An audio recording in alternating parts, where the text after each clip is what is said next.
안녕하세요. 먼 길을 돌아서입니다. 오늘은 새로 산 책과 읽은 책을 위주로 이야기를 펼쳐보겠습니다.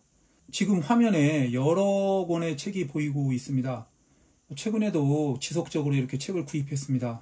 다 읽은 책과 읽고 있는 책, 그리고 아직 구입해놓고 읽지 않은 책들이 혼재되어 있습니다.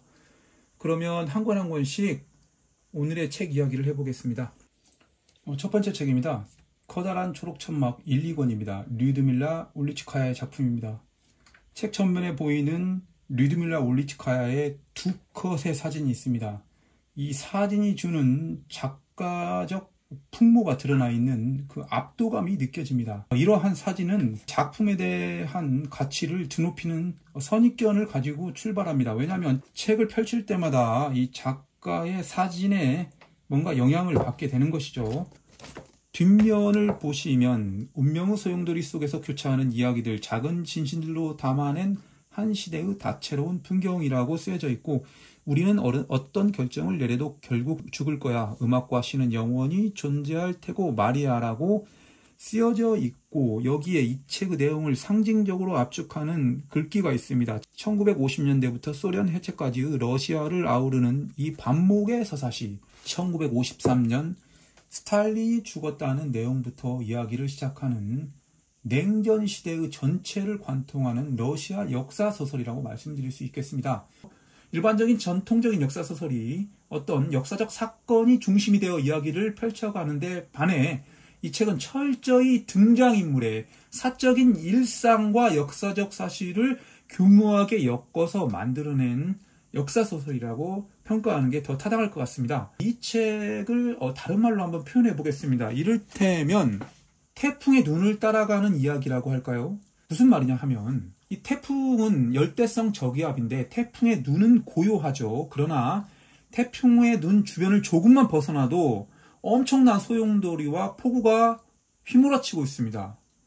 그렇다면 이 책은 폭풍의 눈 속에 있는 고요한 이야기를 위주로 펼쳐내는데, 사실은 그 고요한 이야기 주변에는 소련이라는 이 냉전 체제, 그리고 인류가 최초로 시도한 사회주의 국가라는 복잡하고 엄청난 소용돌이가 휘몰아치는 인간의 이야기, 이렇게 표현하는 것이 더 합당하지 않을까 생각이 듭니다. 이 작품에 대해서 몇 가지 특징을 더 말씀드려 보겠습니다. 대부분의 이 소련인의 삶은 추측되거나 아니면 일부 저작물이 서유럽으로 유통되면서 알려진 게 있고, 그 다음에 소련을 직접 방문하여 연구하는 학자들에게 대해서 알려졌지만 어쨌거나 제한적이었던 걸로 알고 있습니다. 그러나 1990년대 초반에 이 소련이 해체되면서 수많은 이 문소고가 서방에 개방되면서 이 소련의 실제적인 삶이 더 많이 알려지게 되었죠.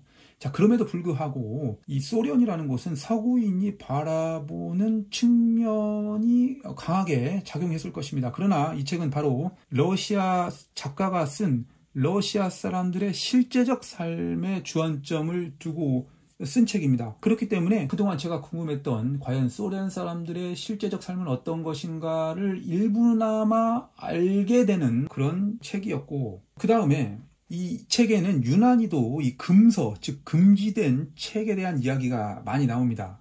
이 소련은 감시체계와 억압적인 사회였기 때문에 금서로 지정된 책이 많았는데, 이 책에는 그 당시 금서로 지정됐던 여러 작가의 책들이 많이 등장합니다. 보리스 파스테르나크의 닥터 지바고, 그 다음에 솔제니친의 수용소 군도, 이외에도 다수의 작가의 작품들이 언급됩니다. 크루트 함슨, 그 다음에 이반 투르게네프, 나주코프와 같은 작품들도 언급되는데, 그런 것들도 이 책을 읽어가는데 소소한 즐거움 중에 하나였습니다.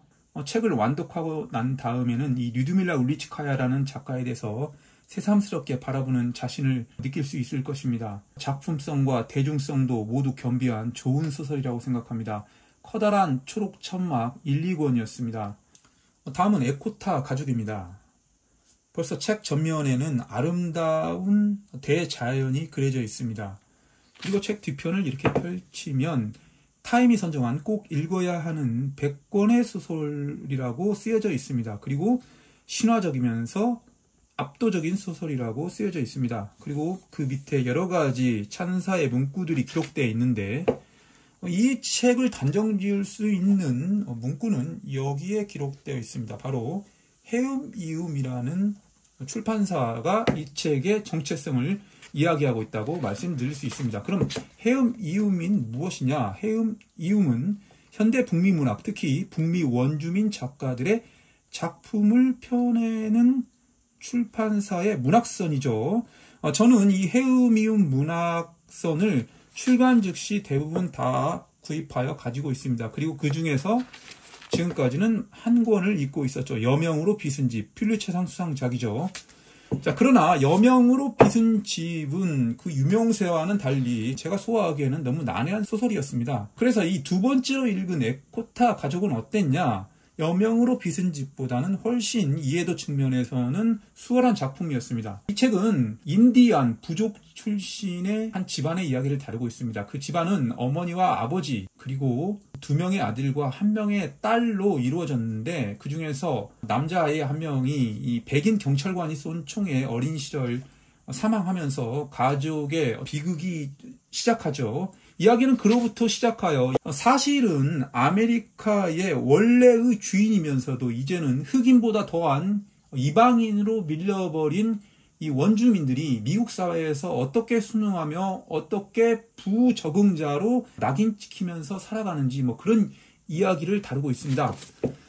이 책 뒤 문구에 나와 있는 타임이 선정한 꼭 읽어야 하는 100권의 소설처럼 그렇게 커다란 가치가 있냐? 거기에 대해서는 제 개인적으로 약간의 의문은 있지만, 그러나 지난번에 읽은 여명으로 빚은 집보다는 훨씬 더 아메리칸 원주민의 실상을 이해하는 데 있어서는 수월했습니다. 저는 계속해서 이 아메리카 원주민을 주제로 한 책을 읽어 나가야 할 입장에서는 책은 하나의 관문이 되었고, 그런 의미에서 제게 아주 좋은 책이었다고 생각합니다. 물론 북미 원주민에 대한 관심도가 그렇게 크지 않다면 과연 이 책을 읽고 그렇게 흥미로워할 사람이 몇이나 될까, 그런 의문점은 있지만, 저처럼 북미 원주민에 대한 흥미가 있고 이런 류의 소설에 대해서 흥미가 있는 분이라면 역시 읽어봐야 할 소설이지 않을까, 그런 생각을 가지고 있습니다. 에코타 가족이었습니다.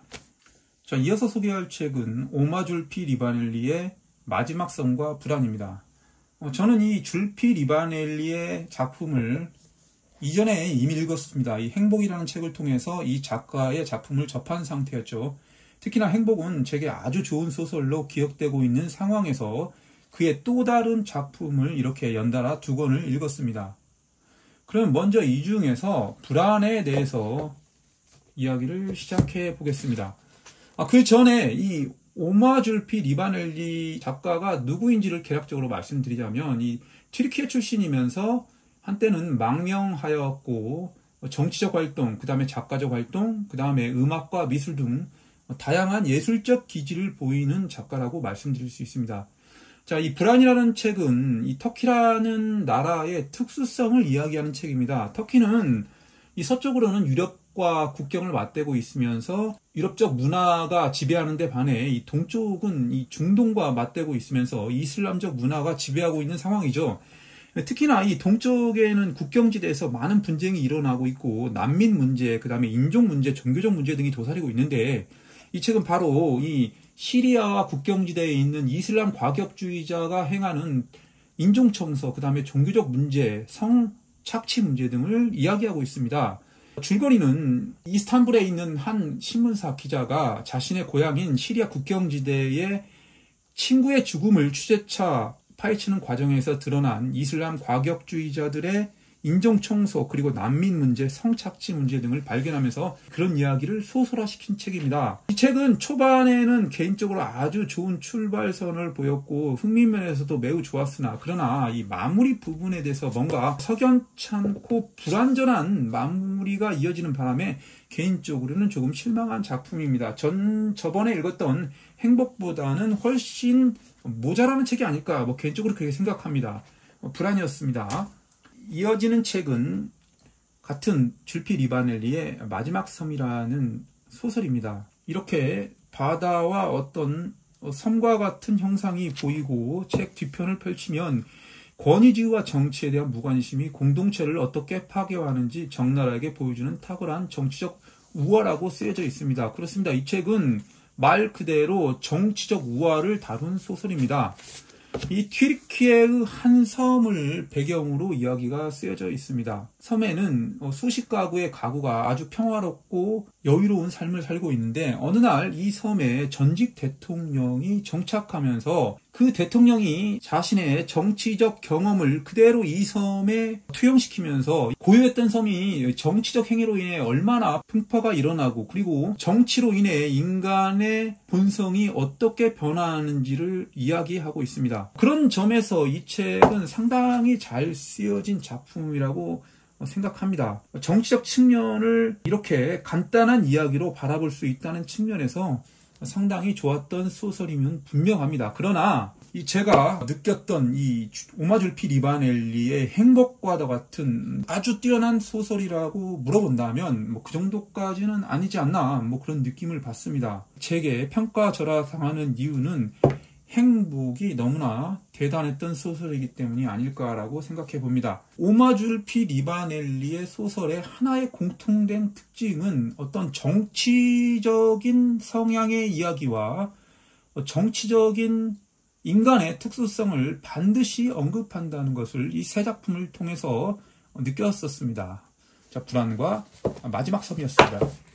이어서 다음 책은 우리가 운명이라고 불렀던 것들입니다. 이 책은 운명을 결정짓는 그 우연이 무엇이고 우연이 어떻게 작동되고 그러한 이야기를 다루고 있습니다. 이 나이가 들어가면서 살아갈수록 내 삶을 좌우하는 것은 나의 의지도 있겠지만 그보다 더 중요한 것은 어쩌면 우연이 아닐까 그런 생각이 자꾸만 더 들어갑니다. 이것은 저뿐만 아니라 세상 많은 사람들이 느끼는 한 부분일 거라고 생각됩니다. 그렇기 때문에 저는 운명을 결정짓는 우연에 관한 이야기를 좋아합니다. 마침 최근에 이 책이 이렇게 등장했기 때문에 저 역시 우연이란 정말 무엇인지에 대해서 알고 싶어서 이 책을 읽었습니다. 책 뒷면을 보시면 이 모든 것은 운명일까 우연일까 무엇도 예측할 수 없이 흘러가는 시대 속에서 자꾸만 이유를 찾아 헤매는 이들을 위한 책이라고 쓰여져 있습니다. 이렇게 목차를 보시면 운명이라는 착각, 우연히 만든 세계, 우연히 두려운 사람들, 불확실한 세상을 살아가는 법 이렇게 목차가 구성되어 있습니다. 이 책은 제게 상당히 좋았으면서도 실망감을 안겨주는 책이었습니다. 목차에서 보듯이 파트 1 운명이라는 착각과 파트 2 우연히 만든 세계는 어떤 과학적 규명을 통해 우연이 어떻게 작동되는지 때로는 진화와 관련된 이론까지 끄집어내서 이 우연의 작동 원리를 설명하려는 작가적 의지와 역량이 돋보였는데 자꾸만 파트 3와 파트 4로 넘어가면서 에세이적 성격으로 뒤바뀝니다. 내용이. 그러면서 이 파트 3와 4가 실망스러웠던 점이 이 책의 안타까웠던 점입니다. 차라리 파트 1과 2처럼 과학적 요소 등을 가미해서 이 우연을 계속 파헤쳤다면 더 좋은 명저로 남지 않았을까 하는 생각이 듭니다. 그럼에도 불구하고 우연이라는 알다가도 알 수 없는 정체불명의 이 부분을 언급하고 기술했다는 점만으로도 이 책은 충분한 가치가 있고 많은 이들에게 권하고 싶습니다. 그리고 생각외로 그렇게 어려운 내용이 없습니다. 따라서 적극적으로 권장하는 책입니다. 우리가 운명이라고 불렸던 것들입니다. 다음 책은 지금 읽고 있는 책입니다. 나 같은 기계들. 제게는 너무나 인연이 깊은 작가 이언 맥키언의 최신작입니다. 자, 이언 맥키언의 작품 14권, 국내 출간된 현재 유통되고 있는 14권을 저는 이미 다 읽었었고 방송으로도 말씀드렸었습니다. 그러다가 다시 이제는 더 이상 이언 맥키언의 책을 접하지 않을 줄 알았는데 최근에 나 같은 기계들이라는 또 다른 작품이 출간되었습니다. 정말 이제는 이언 맥키언이 지긋지긋하게 다가옵니다. 더 이상 읽지 않을 거라고 예측했던 것은 저의 섣부른 판단이었습니다. 이 책을 제가 읽고 있지만 이 책의 주제는 인공지능, 로봇과 인간의 이야기를 다루고 있습니다. 그러니까 인조인간, SF적 성격의 요소를 띠고 있는 책이죠. 자, 이런 점을 봤을 때 이언 맥퀴어는 노년으로 갈수록 이 책의 주제를 정말 다양화시키는 것 같습니다. 이제는 쓸 만큼 썼기 때문에 한 번도 써보지 못한 새로운 주제를 가지고 이렇게 작품을 계속 확장시켜가는 것 같습니다. 그런 점에서는 아주 만족스러운데 그래도 이제는 좀 쉬어도 되지 않을까 생각이 듭니다. 그러나 이러한 대작가가 돌아가시기 직전에 한 권이라도 그의 작품을 더 볼 수 있다는 데서 만족스러운 요인은 있습니다. 책의 뒤쪽 문구를 살펴보면 이렇게 인류 최초의 인조인간 아담, 친구도 과거도 미래에 대한 의식도 없이 깨어난 그가 말했다. 나의 연인을 사랑하게 되었다고. 그렇습니다. 제가 책 전체를 다 읽어보지 않았기 때문에 무언가 알 수 없지만 인조인간이 인간의 영역과 뭔가 겹친다는 것을 알 수 있습니다. 이 책의 배경은 이언 맥퀴언의 모국인 영국을 배경으로 하고 있고 약간의 시대적 모순성을 의도적으로 가미시킨 이야기입니다. 즉 시대는 1980년대 그러니까 영국과 아르헨티나의 포클랜드 전쟁이 한참일 때를 배경으로 하는데 이미 이메일과 그 다음에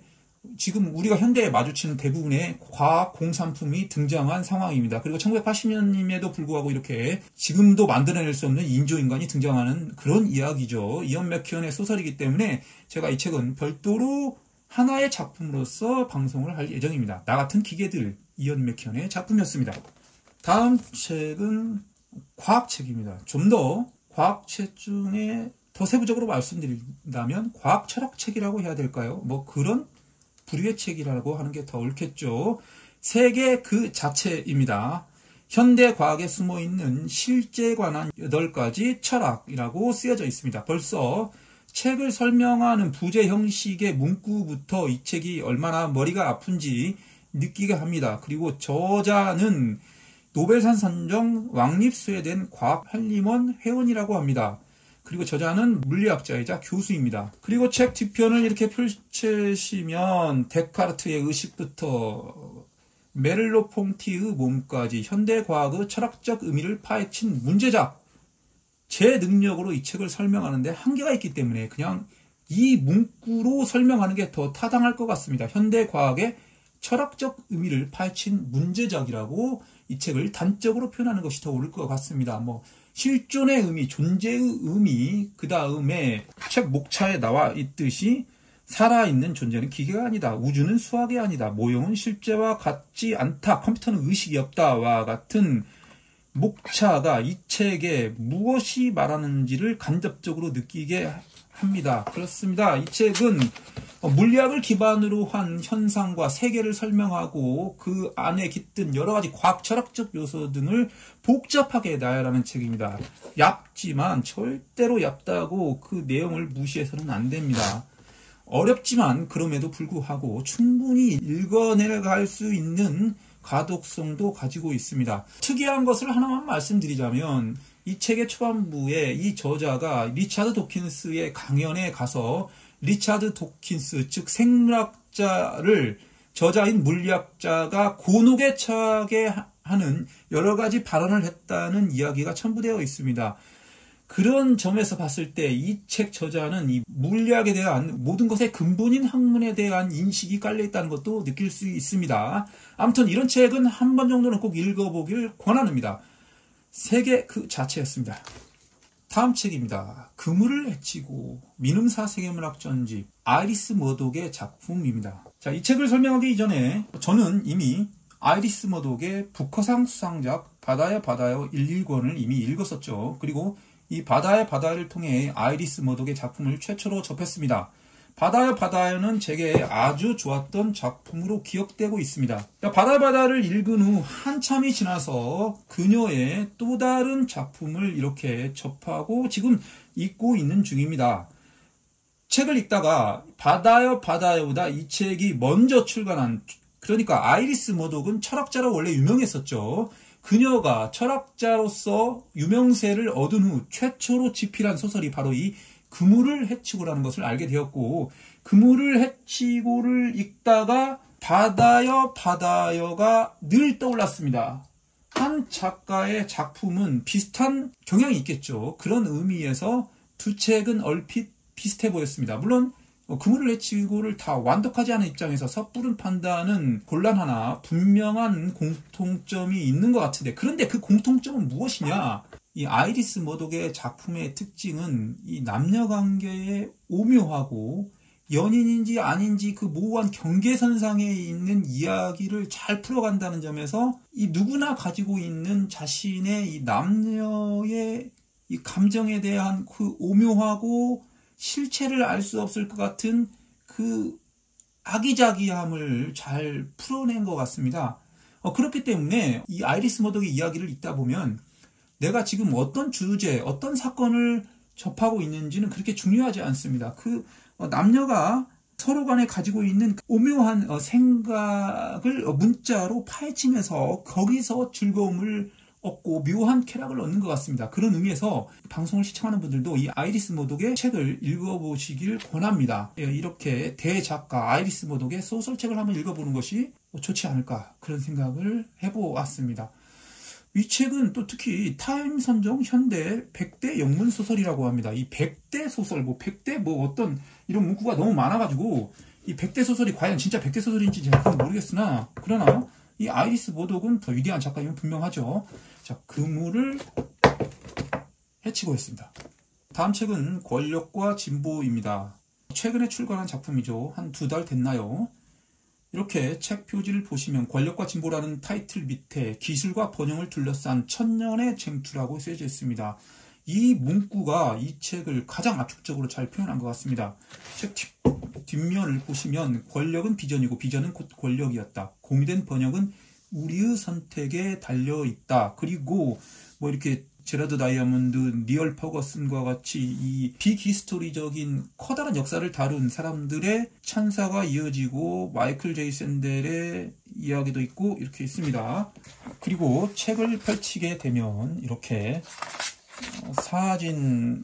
여러 사진들이 등장합니다. 수에즈 은하 사진, 그 다음에 여러 가지 근대의 발명품, 런던의 하수도를 만드는 사진도 있고 수학자도 등장하고 그 다음에 근대의 최초의 마우스라고 합니다. 이런 그 다음에 유명한 인물 등의 사진도 등장합니다. 저 우측 하단에는 일론 머스크입니다. 이렇게 목차를 보시면 테크놀로지에 대한 통계, 운하의 비전, 설득 권력, 비참함의 융성 쭉쭉 이어가다가 민주주의 무너지다, 테크놀로지의 경로를 다시 잡기 이와 같은 목차로 구성되어 있습니다. 이 책은 현대 기술이 과연 반드시 이 번영, 즉 우상향하는 번영만을 가져오는 것인가 그에 대한 물음으로 출발한 책입니다. 그리고 그와 관련된 여러 가지 이 사건 등을 토대로 저자의 주장을 뒷받침하면서 이어가는 책이라고 말씀드릴 수 있죠. 저는 이 책을 지금 읽고 있는데 제가 이 책을 구입한 이유는 2장 운하의 비전이었습니다. 특히나 이 세상에는 많은 운하가 있었죠. 고대 중국에도 운하가 있었고 여러 곳에 운하가 있었죠. 그러나 우리가 실제적으로 이 대화물을 유동시킬 수 있는 실질적인 운하는 수에즈 운하라고 말씀드릴 수 있겠죠. 바로 그 수에즈 운하를 만든 사람이 이 사진에 보이는 페르디낭트 레셉스입니다. 이 사람이 바로 이집트의 수에즈 운하를 만든 사람이죠. 프랑스 사람이었죠. 그런데 이 사람이 이 수에즈 운하의 성공을 바탕으로 다시 저 아메리카 파나마 운하를 만들다가 약 2만 명 이상이 이 말라리아로 죽고 그 다음에 적자가 나면서 사업이 좌절되면서 훗날 미국이 다시 별도로 파나마 운하를 완성시키는 그런 과정을 겪게 됐는데 개인적으로 이 운하에 대해서 관심이 많았기 때문에 이 평상시 늘 페르디낭트 레셉스에 대해서는 제가 궁금해하던 점이 있었는데 이 책에 하필이면 운하에 대한 이야기가 나오기 때문에 이렇게 구입하여서 읽고 있는 과정입니다. 상당히 좋은 책으로 평가하고 있습니다. 현재 개인적 의견으로는. 따라서 여러분들도 이런 책을 한번 읽어보시고 이 기술과 진보, 정치, 과학 모든 요소가 복합되어 이야기하는 이런 책을 읽기를 권장해 드리겠습니다. 권력과 진보였습니다. 이어서 다음 책입니다. 자, 이 책은 제가 겉표지를 지금 다른 곳에 놓고 와서 겉표지를 벗겨놓은 상태로 보여드린 책입니다. 그런데 겉표지를 벗겨내면 이렇게 단 하나의 검은 형체가 있습니다. 이것은 분명히 사람이라는 것을 알 수 있습니다. 그런데 이 사람이 누구냐? 긴 수염을 가진 것 같습니다. 도저히 알 수가 없겠죠. 그러나 이렇게 책 제목을 보시면 이 사람이 누군지 알 수 있습니다. 매핑 도스토옙스키라는 제목을 통해서 도스토옙스키에 대한 책이구나라는 것을 알 수 있습니다. 그리고 대문호의 공간을 다시 여행하다, 서경중 교수님이 지은 책입니다. 그리고 매핑이라는 것은 지도와 관련된 이야기죠. 매핑, 즉 지도하다 뭐 이렇게 표현하는 것이 더 맞을까요? 머릿말이 있는데 이 머릿말에 밑에 쓰여져 있는 단 하나의 문구가 이 책이 어떠한 책이라는 것을 단적으로 말해주고 있습니다. 대문호의 역마살, 도스토옙스키의 역마살이 어떻게 이루어지는지를 이렇게 책에 있는 지도를 통해서 또 알 수 있습니다. 도스토옙스키의 이동 경로, 즉 도스토옙스키는 러시아 사람이었죠. 그가 러시아에서 유배 등을 간 경로가 이렇게 기록되어 있습니다. 즉 상트페테부르크나 모스크바를 기반으로 한 도스토옙스키가 유배 등을 통해서 저 멀리 시베리아 쪽으로 어떻게 여정을 가지게 되었는지 이 지도로 보여줍니다. 그리고 이번에는 동쪽이 아니라 서쪽, 서유럽으로의 여행을 기록한 지도입니다. 런던도 갔고 파리도 갔고 그 다음에 이탈리아, 독일 많은 곳을 들렸습니다. 스위스도 들렸네요. 한마디로 서유럽을 여행한 경로가 이 지도에 그려져 있습니다. 그리고 부인 안나와의 유럽 여행 경로도 이렇게 표현되어 있습니다. 그리고 차례를 보시면 모스크바, 그 다음에 상트페테르부르크 이어서 여러 가지 시베리아에 있는 러시아 지역과 그리고 유럽, 서유럽의 도시 등을 여행한 장이 이어지고 있습니다. 그렇습니다. 이 책은 도스토옙스키의 여정이 된 도시를 작가 서경준 교수님께서 직접 방문하여 이렇게 사진을 찍고 그의 행적을 그의 작품 세계와 결합시켜서 이야기한 책입니다. 도스토옙스키가 대문호라는 것은 부정할 사람은 아무도 없겠죠. 하지만 그 대문호의 대작품의 세계가 어떠한 삶 속에서 태어났는지를 아는 사람은 그렇게 많지 않겠죠. 그런데 이 책을 읽어보면 그에 대한 궁금증을 많이 해소할 수 있습니다. 매핑 도스토옙스키였습니다. 이런 책도 한번 읽어보시기를 권장드립니다.